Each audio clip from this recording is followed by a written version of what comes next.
Alhamdulillahirabbil alamin. Wassalatu wassalamu ala asyrafil anbiya'i wal mursalin.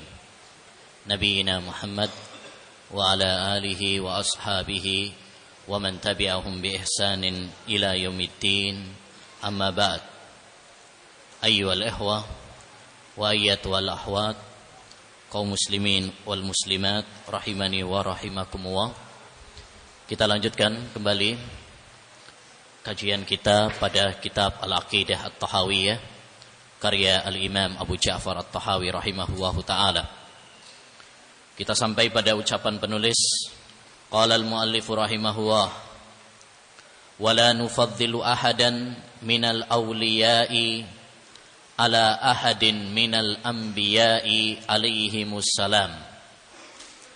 Dan kita Ahlus Sunnah wal Jamaah tidak melebihkan, mengunggulkan seorang pun dari karangan para wali Allah subhanahu wa ta'ala. Ala ahadin minal anbiya, melebihkan dari seorang pun dari para nabi. Wa naqul, dan kami Ahlus Sunnah wal Jamaah berkeyakinan, mengatakan nabiyyun wahid afdalu min jami'il awliya. Seorang nabi itu jauh lebih mulia, lebih utama daripada seluruh para wali.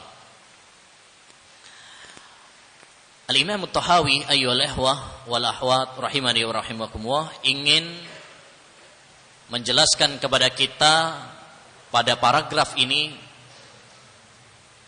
tentang dua hal. Masalah yang pertama adalah ingin menjelaskan kepada kita tentang akidah Ahlussunnah wal Jamaah bahwa para nabi itu lebih utama, lebih mulia daripada wali. Nabi yaitu seorang laki-laki yang mendapatkan wahyu dari Allah Subhanahu wa taala dan diperintahkan untuk menyampaikannya kepada kaumnya. Ini para nabi. Sedangkan wali adalah siapa? Seorang mukmin yang beriman dan bertakwa.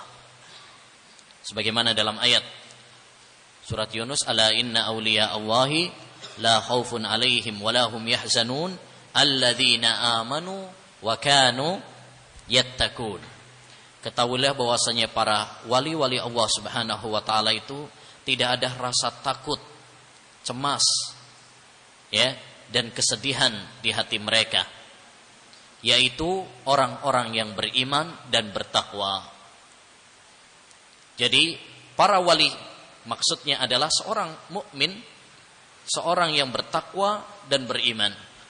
Sebagaimana ditegaskan oleh Syekhul Islam Taimiyah dalam kitabnya Al-Furqan baina Auliya'ir Rahman wa Auliya'is Syaitan. Beliau mengatakan, man kana mu'minan taqiyan kana lillahi waliyan. Siapapun yang beriman dan bertakwa, maka dialah wali Allah Subhanahu wa taala. Wali Allah Subhanahu wa taala.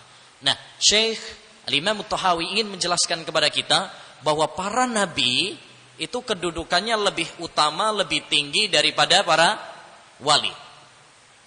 Karena para nabi adalah hamba-hamba pilihan Allah Subhanahu wa taala. Allah berfirman dalam surat Al-Hajj ayat 75. Allahu yastafi minal malaikati rusulan wa minan nas. Innallaha sami'un basir. Sesungguhnya Allah Subhanahu wa taala memilih di kalangan para malaikat utusan. Di antara sekian para malaikat, ada beberapa para malaikat yang dipilih oleh Allah Subhanahu wa taala sebagai para malaikat yang sangat dekat dengan Allah, seperti Jibril alaihi salam. Wa minan nas, dan di antara manusia, di antara sekian manusia juga ada manusia-manusia pilihan, yaitu siapa? Para nabi, para rasul. Mereka adalah manusia-manusia pilihan Allah Subhanahu wa taala. Dan para nabi pun mereka bertingkat-tingkat. Para rasul lebih utama daripada para nabi. Ulul azmi ya lebih utama dari para rasul yang lain. Allah berfirman dalam surat Asy-Syura ayat 13, "Syara'a lakum minad dini ma wassa bihi Nuha walladzi auhayna ilaik wa ma wassa bihi Ibrahim wa Musa wa Isa an aqimud dina wa la tatafarraqu." Dalam ayat ini Allah Subhanahu wa taala menyebutkan ulul azmi, yaitu siapa? Nabi Muhammad sallallahu alaihi wasallam, Nabi Nuh, Nabi Ibrahim, Nabi Musa dan Nabi Isa. Dan di antara ulul azmi, 5 ulul azmi ini pun mereka bertingkat-tingkat. Yang paling utama adalah Nabi Muhammad sallallahu alaihi wasallam dan Nabi Ibrahim. Sehingga dijuluki dengan Khalil, kekasih Allah Subhanahu wa taala. Orang yang sangat dan sangat dicintai oleh Allah. Makanya Khalil derajatnya. Wattakhadallahu Ibrahima khalila. Allah mengangkat Nabi Ibrahim sebagai Khalil. Khalil itu adalah derajat cinta yang paling tinggi. Sebagaimana juga Nabi Muhammad sallallahu alaihi wasallam, "Innallaha attakhadhani khalila kama attakhadha Ibrahima khalila." Sesungguhnya Allah menjadikan saya Khalil, kekasih yang paling dicintai, sebagaimana Allah menjadikan Nabi Ibrahim juga kekasih. Makanya Khalil, kekasih Allah Subhanahu wa taala itu hanya 2. Yaitu Nabi Ibrahim dan Nabi Muhammad sallallahu alaihi wasallam. Dari sini juga ayolah ikhwah dapat kita ketahui bahwa kalau kita menggelari Nabi Muhammad sallallahu alaihi wasallam sekedar dengan Habib itu kurang. Ala Yasin Habibillah itu kurang. Ya, karena ada derajat yang lebih tinggi, yaitu derajat apa? Khalil. Ya, karena cinta itu memiliki beberapa tingkatan, dan tingkatan yang paling tinggi adalah ya tingkatan Khalil. Ya, baik. Jadi ayyuhal ikhwah rahimani wa rahimakumullah, ini poin pertama yang perlu dipahami, bahwa maksud Al-Imam At-Tahawi rahimahullah dalam ucapannya ini adalah apa? Menegaskan bahwasanya para nabi itu lebih afdal, lebih mulia daripada para wali. Ya, tapi di sini ingat, wali di sini maksudnya wali Allah, yaitu yang beriman dan bertakwa, bukan wali setan. Sekedar punya kedikdayaan, sekedar punya keanehan keluar biasaan, enggak mesti itu adalah wali. Makanya harus dibedakan, dan insya Allah nanti akan kita bahas dalam pembahasan karomah, demikian juga dalam pembahasan tentang perdukunan ya setelah bab ini ya, untuk membedakan antara orang-orang yang betul-betul wali Allah, beriman dan bertakwa, dengan para wali setan. Syekhul Islam Taimiyah rahimahullah menulis sebuah kitab yang sangat bagus, Al-Furqan. Al-Furqan ya judulnya.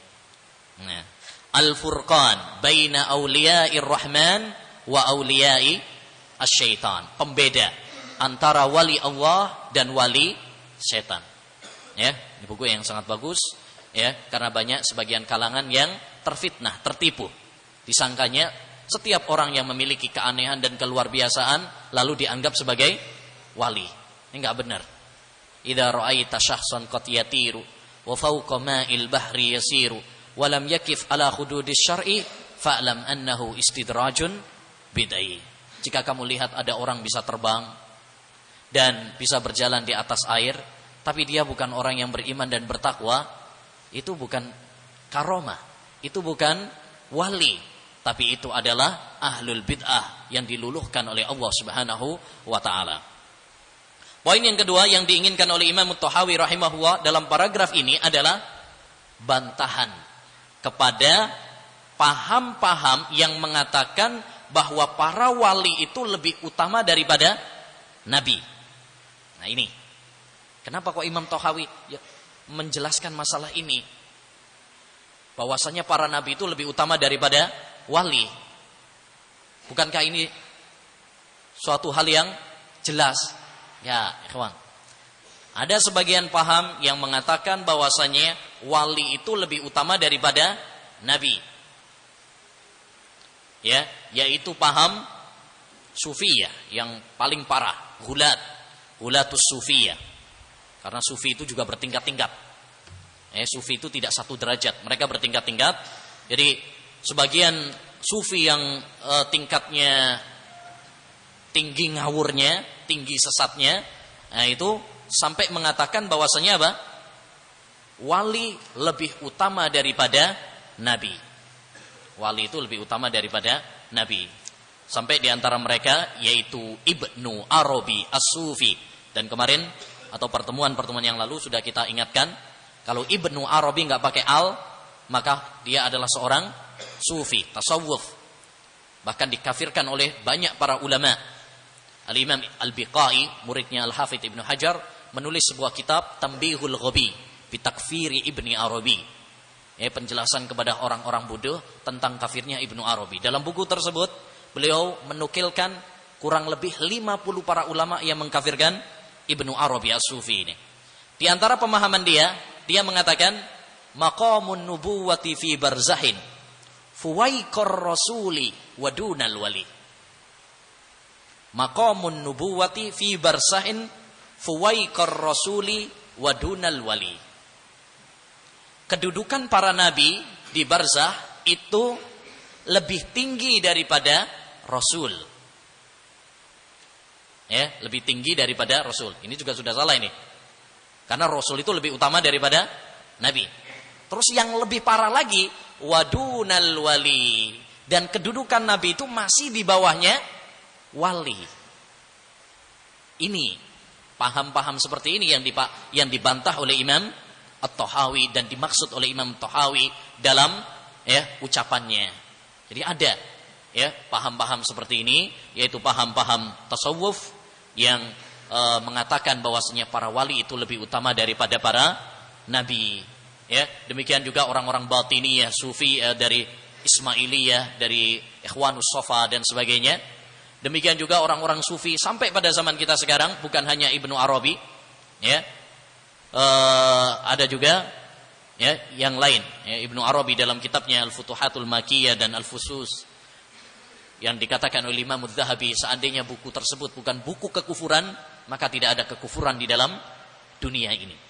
Demikian juga tokoh thariqat Muhammad bin Utsman As-Sudani yang punya thariqat yang disebut dengan thariqat Khatmiyah pada abad ke-13.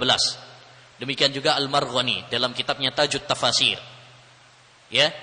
Maksudnya ini beberapa tokoh yang memiliki pemikiran bahwasanya wali itu lebih utama daripada nabi. Jadi ada. Jangan bilang atau jangan kira itu adalah tidak ada. Nah, selanjutnya ayyuhal ikhwah, kata Imam At-Tahawi rahimahullah, wa nu'minu bima jaa min karamatihim wa sahha anis siqati min riwayatihim. Dan kami beriman, yaitu Ahlus Sunnah wal Jamaah, dengan apa yang datang dari karomah-karomah mereka, yaitu karomah para wali. Karomah para wali. Dan wali adalah orang yang beriman dan bertakwa. Wa sahha anis siqati min riwayatihim.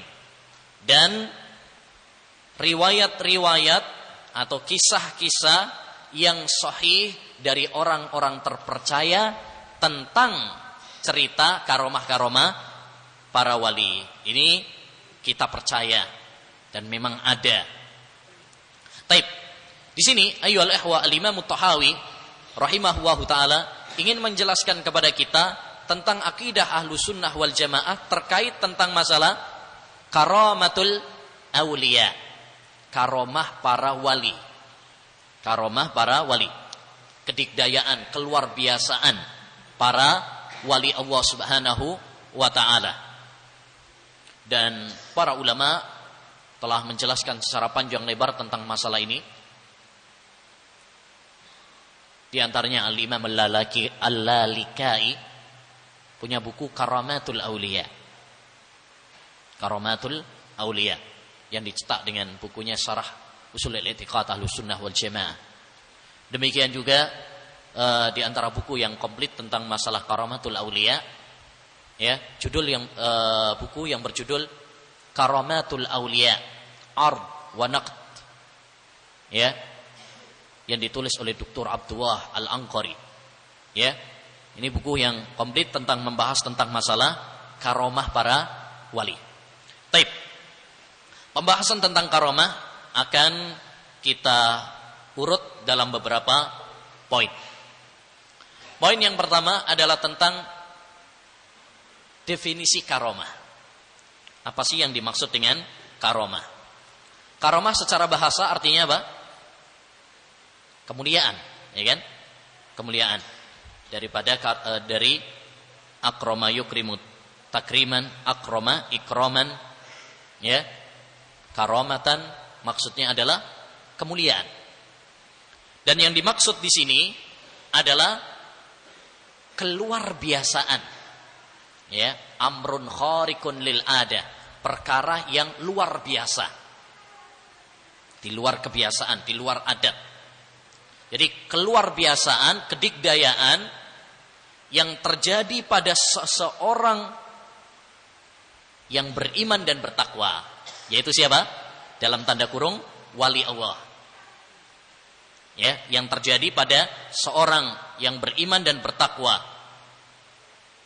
tanpa mengaku nabi. Tanpa mengaku nabi. Maksudnya tanpa mengaku nabi ini nanti untuk membedakan antara karomah dengan mukjizat. Ya, kalau dia nabi berarti mukjizat namanya. Tapi kalau enggak nabi maka namanya karomah. Itu perbedaan antara karomah dengan mukjizat. Kalau keluar biasaan itu terjadi pada seorang nabi namanya mukjizat atau ayah. Tapi kalau itu terjadi pada seorang yang bukan nabi, seorang wali Allah Subhanahu wa taala, maka itu namanya karomah. Ya, karomah disebut dengan karomah. Baik. Tapi kalau dia bukan wali ngaku nabi, berarti apa ini? Bukan mukjizat, bukan karomah. Karena itu kalau misalkan setelah Nabi Muhammad ada orang mendapatkan keluar biasaan dan dia mengaku nabi, ini bukan karomah dan bukan mukjizat, karena tidak ada nabi setelah Nabi Muhammad. Ya, karena karomah itu tidak mungkin diberikan kepada selain wali Allah Subhanahu wa taala. Dan kalau ada orang yang mengaku nabi setelah Nabi Muhammad, berarti bukan wali Allah, karena wali Allah nggak mungkin ngaku sebagai nabi setelah Nabi Muhammad. Itu dajjal, ya, pendusta yang mengaku nabi setelah Nabi Muhammad sallallahu alaihi wasallam. Baik. Poin yang kedua, dalil-dalil tentang adanya karomah. Keyakinan tentang karomah ayyuhal ikhwah ditetapkan di dalam Al-Qur'an, hadis dan athar para ulama ussalaf. Ya. Di antaranya dalam Al-Quran, Allah Subhanahu wa ta'ala banyak menyebutkan tentang karomah. Di antara karomah yang disebutkan di dalam Al-Quran. Karomah pertama, karomah yang diberikan Allah Subhanahu wa ta'ala kepada Maryam. Padahal Maryam nabi atau tidak? Bukan. Karena tidak ada nabi itu dari kaum perempuan, gak ada. Pendapat yang mengatakan bahwasanya Maryam atau Asia nabi atau ibunya Nabi Musa adalah nabi, pendapat yang ganjil. Ya, pendapat yang syadz. Ya. Karena tidak ada nabi itu dari kalangan wanita. Semua nabi dari kalangan pria. Allah Subhanahu wa taala menceritakan dalam surat Ali Imran tentang karamah Maryam. Wa kaffalaha dalam surat Ali Imran ayat 37 Allah berfirman, wa kaffalaha Zakaria. Maryam diasuh oleh Nabi Zakaria. Kullama dakhala 'alaiha Zakaria al-mihraba wajada indaha rizqa. Ya. Setiap kali Zakaria masuk kepada Maryam, ya, masuk kepada Maryam di ruangannya, jadi ruangan masjid. Ruangan masjid, mihrab itu di sini maksudnya adalah ruangan masjid. Sejenis mungkin kalau ada ruang tamu di masjid, nah itu namanya mihrab. Ini bukan mihrab yang seperti pada zaman kita sekarang, yaitu tempat imam, khusus untuk imam. Karena itu tidak dikenal pada Al-Quran dan hadis Nabi SAW. Setiap kali Zakaria masuk ke ruangannya Maryam, wajada indaha rizqa, mendapati apa? Rizki di sisinya. Sudah ada buah-buahan, makanan, sudah siap. Ya. Qala ya Maryamu anna laki hada. Zakaria terheran, dari mana kamu ini? Enggak masak, enggak ada yang ngasih juga. Qalat huwa min indillah. Ini dari Allah Subhanahu wa taala. Innallaha yarzuqu man yasha'u bighairi hisab. Sesungguhnya Allah Subhanahu wa taala memberikan rezeki kepada orang yang Dia kehendaki. Demikian juga ayyuhal ikhwah, Allah menceritakan tentang karamah Ashabul Kahfi. Dalam surat Al-Kahfi itu juga termasuk karamah.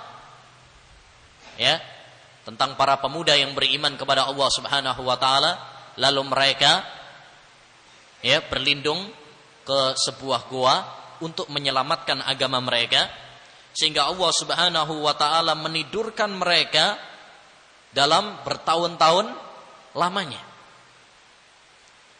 Walabisu fi kahfihim salasami'atin sinina wazdadu tis'a. Ya. Berapa? 309 tahun ditidurkan oleh Allah Subhanahu wa taala. Umur kita enggak ada yang sampai 309 tahun. Jadi ditidurkan, kemudian dibangunkan setelah 309 tahun. Ini karomah dari Allah Subhanahu wa taala yang Allah berikan kepada siapa? Ashabul Kahfi, para pemuda yang kuat imannya sehingga mereka berlari ya, berlindung dari kejaran raja yang zalim saat itu. Nah, demikian juga ayyuhal ikhwah, kisah-kisah para ulama ussalaf ya, kisah yang terjadi pada sahabat dan tabi'in banyak sekali. Banyak disebutkan oleh Syekhul Islam Taimiyah atau juga Al-Lalikai dalam kitabnya Karamatul Auliya, atau Syekhul Islam dalam bukunya Al-Furqan Baina Auliya'ir Rahman. Ini banyak. Kalau mau baca kisah-kisah mereka tentang karomah-karomah mereka, banyak sekali. Dan itu fakta, nyata. Contoh misalkan Khalid ibnul Walid yang pernah minum racun tapi enggak mati. Ya, minum racun tapi enggak mati. Demikian juga ada juga seorang ulama di kalangan tabi'in, dari Yaman yang mukhadram. Siapa ya namanya ya? Yang mukhadram. Kemudian ketika dia akan berangkat ya, Abu Muslim Al-Khawlani, afwan, seorang tabi'in mukhadram, dia bukan sahabat karena enggak ketemu Nabi sallallahu alaihi wasallam. Abu Muslim Al-Khawlani, dia adalah seorang dari Yaman. Ketika dia beriman kepada Nabi sallallahu alaihi wasallam dan akan berangkat kepada Nabi di kota Madinah, ternyata dihadang oleh kaumnya. Lalu dia dibakar. Namun api tidak membakarnya. Kebal. Kebal. Akhirnya kemudian setelah dia selamat dari api tersebut, dia berangkat ke Madinah, tapi ternyata Rasulullah telah meninggal dunia. Dia ketemu dengan Abu Bakar dan ketemu dengan Umar. Lalu Umar mengatakan, alhamdulillah yang telah mempertemukan saya dengan umat Nabi Muhammad SAW yang mendapatkan karomah seperti Ibrahim alaihi salam. Ya, ini seperti Nabi Ibrahim. Karena ini mirip mukjizat Nabi Ibrahim salam yang dibakar tapi ya, uni barda wa salaman ala Ibrahim. Dingin. Nah, dan keselamatan bagi Nabi Ibrahim. Ada juga di antara para sahabat, ya kalau enggak salah Muhammad ibnu Maslamah, yang dikejar musuh saat itu. Kemudian dia dan beberapa para pengikutnya yang naik kuda dikejar dan sudah kepepet, ketemu dengan laut. Ternyata dia bisa berjalan di atas laut. Ini kedikdayaan seperti ini, keluar biasaan seperti ini ayyuhal ikhwah hanya diberikan kepada para wali Allah Subhanahu wa taala, orang-orang yang beriman dan bertakwa. Di antara mereka adalah para sahabat. Demikian juga para tabi'in. Termasuk juga karomah yang diberikan oleh Allah Subhanahu wa taala kepada ibu Imam Bukhari. Imam Bukhari diceritakan oleh Lalikai dalam Karomatul Aulia, lahir dalam keadaan buta. Imam Bukhari itu lahir dalam keadaan buta. Dan biasanya kalau lahir dalam keadaan buta biasanya susah sembuhnya. Setelah itu kemudian ibunya Imam Bukhari selalu bermunajat, selalu berdoa kepada Allah Subhanahu wa taala agar menyembuhkan matanya Imam Bukhari, dan kemudian Allah Subhanahu wa taala menyembuhkan matanya sehingga menjadikan Imam Bukhari bisa melihat. Ini termasuk karamah. Termasuk karamah dan banyak karamah-karamah yang lain. Taib, masalah yang ketiga. Masalah yang ketiga. Patokan-patokan atau kaidah-kaidah karamah. Kaidah karamah, yakni kriteria karamah menurut Ahlus Sunnah itu bagaimana? Kriteria karamah menurut Ahlus Sunnah wal Jamaah. Jadi karamah dalam pandangan Ahlus Sunnah wal Jamaah itu ada kriterianya, ada kaidahnya. Jadi enggak sembarangan semua kedikdayaan keluar biasaan nanti dianggap sebagai karamah, enggak. Ada syarat-syaratnya, ada kriterianya. Yang pertama, ayyakuna sahibuha mu'minan taqiyan mukhlishan lillah muttabi'an lil Mustafa. Pemilik karamah tersebut adalah seorang mukmin, seorang yang beriman dan bertakwa, berarti wali Allah, kekasih Allah Subhanahu wa taala, dan mengikuti petunjuk Nabi Muhammad sallallahu alaihi wasallam. Ittiba kepada Nabi. Jadi orangnya beriman, bertakwa, ikhlas kepada Allah, ittiba kepada Nabi sallallahu alaihi wasallam. Bukan orang yang enggak pernah sholat, sukanya tidur di kuburan, sukanya senang sama dunia perdukunan dan klinik, nggak pernah mandi. Ya kan ada sebagian orang yang nggak pernah mandi, rambutnya acak-acakan, sukanya sama burung hantu. Baik, kemudian dibilang ini apa? Karamah. Enggak. Ini bukan karamah. Jadi harus beriman dan bertakwa kepada Allah Subhanahu wa taala. Yang kedua, antakunal karamatu ghaira mukhalafatin lisyara'. Karamah tersebut tidak bertentangan dengan syariat. Karamah tersebut tidak bertentangan dengan syariat. Kalau karamah tersebut bertentangan dengan syariat, maka itu bukan karamah namanya.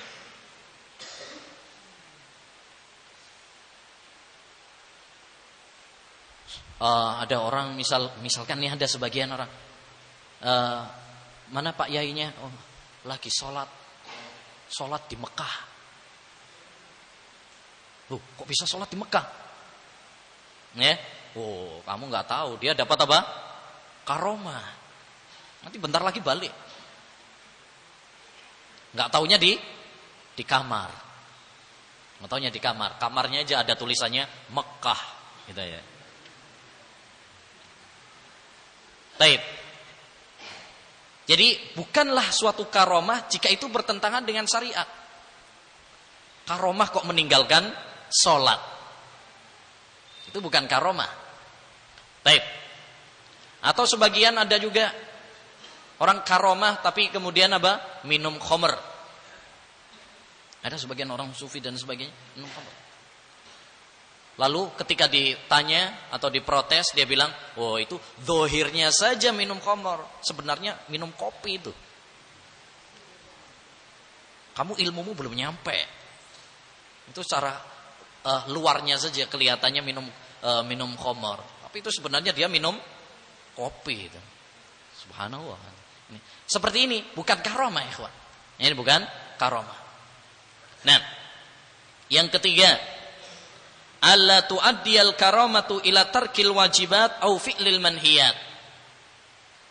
Karomah tersebut tidak menjadikan dia meninggalkan kewajiban atau melakukan perbuatan yang haram. Jangan mentok-mentok, wah saya sudah mendapatkan apa? Sudah mendapatkan karomah. Akhirnya berarti saya sudah enggak mukallaf lagi. Gugur dari kewajiban, boleh menerjang larangan. Ini enggak benar ini. Ini bukan wali ini berarti. Ini bukan wali Allah, ini wali setan. Karena seorang itu semakin dia mendapatkan derajat, semakin dia beriman, semakin dia bertakwa, maka dia akan semakin beribadah, bukan malah meninggalkan kewajiban atau menerjang larangan. Nah, dan yang keempat di antara kriteria karomah adalah dia tidak menampakkan karomahnya tersebut. Ya, tidak menampakkan. Jadi enggak pamer maksudnya. Tidak pamer kepada orang-orang, "Wah, saya mendapatkan karomah." Karena karomah itu enggak bisa dipelajari, kawan. Itu diberikan oleh Allah Subhanahu wa taala dalam keadaan-keadaan tertentu. Baik. Masalah yang keempat. Hikmah karomah. Jadi maksudnya di sini, kenapa Allah Subhanahu wa taala kadang-kadang memberikan karomah kepada sebagian hamba? Bahkan kata Syekhul Islam dalam kitabnya Al-Furqan, karomah pada kalangan tabi'in itu lebih banyak daripada para sahabat. Ya, jadi tidak semua orang mendapatkan karomah. Yang pertama, ada beberapa hikmah kenapa Allah memberikan karomah kepada sebagian hambanya. Pertama, ya, sebagai nikmat dari Allah Subhanahu wa taala kepada sebagian hambanya untuk memenuhi hajatnya, kebutuhannya. Seperti dulu Ummu Aiman dalam kisah, ya. Untuk kalau lihat dalam Bukhari dan yang lain pernah diceritakan bahwasanya Ummu Aiman ketika dia hijrah dari Mekah ke Madinah dan saat itu dia berpuasa, ya. Lalu dia sangat kehausan sekali, sangat kehausan sekali, maka dia berdoa kepada Allah Subhanahu wa taala, dan setelah menoleh ke atas ternyata ada apa itu, ya? Ember, ya, yang berisi air, sehingga dia minum darinya. Nah, pengen minum, ini langsung dapat. Subhanallah, ya. Nah, ini bukan Aladin ini, ya. Nah, minta ini langsung enggak, tuh bohong itu, profat itu. Baik, yang kedua, untuk memperkuat imannya, untuk memperkuat iman, untuk memperkuat keimanan. Jadi Allah SWT kadang memberikan karamah untuk memperkuat keimanan seseorang. Makanya tadi seperti saya katakan, kenapa karamah itu banyak pada kalangan tabi'in, tidak pada sahabat? Karena pada kalangan tabi'in lebih dibutuhkan untuk memperkuat iman daripada para sahabat. Karena para sahabat sudah kuat, ada Nabi, ya kan? Sedangkan para tabi'in membutuhkan penguat seperti ini. Demikian juga di antara yang ketiga, di antara hikmahnya juga adalah untuk menolong orang-orang yang beriman. Untuk menolong orang-orang yang beriman. Seperti karomah yang terjadi pada Khalid bin Walid tadi, yang minum racun, tapi nggak apa-apa. Jadi dia masuk kepada berunding dengan musuh-musuhnya, dan mereka memberi racun pada minuman Khalid bin Walid. Tapi Khalid bin Walid, ya, membaca Bismillah alladzi la yadhurru ma'asmihi syai' fil ardi wala fis sama'. Ternyata apa? Enggak apa-apa. Akhirnya ketar-ketir musuhnya. Wah, hebat benar ini, sudah kita racuni tapi apa? Enggak mati-mati. Takut, ini pertolongan dari Allah Subhanahu wa taala. Demikian juga tahu kisahnya Safinah, Maula Rasulullah sallallahu alaihi wasallam, yang terdampar, yang naik Safinah naik perahu, kemudian bocor, akhirnya kemudian terpental sampai terdampar di pinggir laut, lalu ketemu macan, Ya, banyak macan. Kemudian setelah itu bukan malah dimakan macan, tapi malah diantar macan keluar dari tempat tersebut. Diantarkan untuk keluar dari tempat tadi. Ini karomah. Nah, demikian juga karomah sebagian para ahli ibadah yang dulu ada yang disiksa, kemudian ditaruh di sarang singa, tapi nggak dimakan. Padahal singanya kelaparan. Akhirnya dilepas. Wah, ternyata harimau pun nggak mau sama kamu. Setelah ditanya bagaimana perasaan kamu, ya di depan singa, dia mengatakan, enggak, anak saya biasa aja.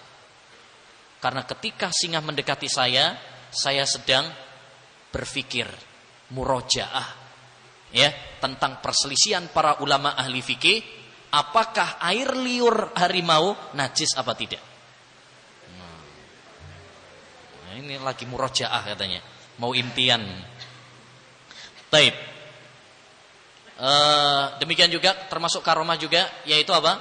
Pertolongan Allah Subhanahu wa taala kepada pasukan Umar yang diutus ke Syam. Ya kan? Kemudian mereka ya mau kalah gitu kan? Akhirnya disuruh sampai mereka lari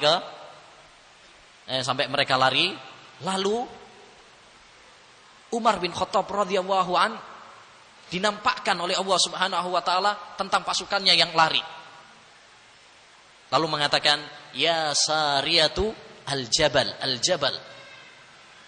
Wahai pasukanku, pergi ke arah gunung. Dan dengar mereka. Padahal itu Umar bin Khattab di Madinah, pasukannya di Syam. Tentunya jauh kan. Waktu itu belum ada televisi loh. Belum ada juga HP yang ada kameranya, belum ada dulu. Tapi bisa nyampe. Belum ada telepon juga, belum ada. Mending kalau sekarang ya bisa nilpon ya kan. Oh, dulu belum ada. Subhanallah. Ini termasuk apa? Karomah. Taib. Dan yang terakhir, pembahasan yang terakhir adalah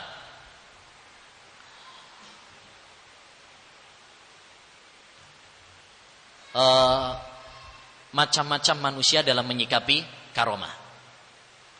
Manusia dalam menyikapi karomah terbagi menjadi 3. Golongan yang pertama adalah golongan yang mengingkari karomah, yaitu orang-orang Mu'tazilah. Mereka mengingkari karomah itu nggak ada. Alasan mereka, kalau karomah itu ada berarti sama dengan Nabi dong. Tapi ini nggak benar ya. Pendapat ini tidak benar karena karomah ada dalam Al-Quran, ada dalam hadis yang sahih, dan itu terbukti dalam kisah-kisah para ulama ussalaf juga ada. Ya. Yang adapun penyamaannya dengan mukjizat Nabi ini nggak benar. Karena karomah tadi sudah kita nyatakan, yang namanya karomah itu kalau orangnya nggak ngaku Nabi. Kalau dia ngaku Nabi berarti bukan wali. Karena seorang wali Allah nggak mungkin ngaku Nabi setelah Nabi Muhammad. Jelas ya? Nah, yang kedua, golongan yang berlebih-lebihan terhadap karomah, yaitu golongan para sufi. Orang sufi. Wah, antum kalau baca buku-buku sufi, rata-rata isinya dongeng, karomah, tokohnya mendapatkan ini itu, mimpi ini, mimpi itu. Bahkan kadang berlebihan. Ya, kadang berlebihan. Melebihi mukjizatnya para nabi. Ya, melebihi mukjizatnya para nabi. Dan yang ketiga adalah golongan yang menetapkan karomah tanpa berlebihan, yaitu Ahlus Sunnah wal Jamaah, dan ini pendapat yang benar, ya, jalan yang benar. Dia tengah-tengah, tidak meremehkan, tidak mengingkari, dan juga tidak berlebihan. Baik, insyaallah taala kita lanjutkan pada pertemuan berikutnya tentang masalah perdukunan, dan nanti ada kaitannya dengan masalah karomah juga.